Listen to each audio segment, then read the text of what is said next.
ভালো করে ফটোগুলো তুলতো। দে না আমাকে ডিএসএলআরটা দে, ক্যামেরাটা দে। ক্যামেরাটা দেয় না কিছু না, নিয়ে রেখে দিচ্ছে ফটো তুলতে হয় না।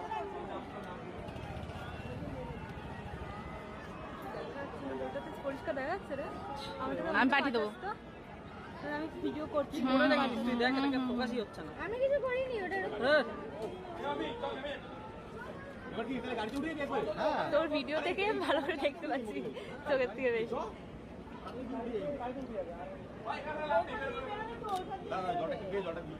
আর হবে না, ও 70-300 দিয়েই হবে বুঝলে, এটাতে যাচ্ছে না।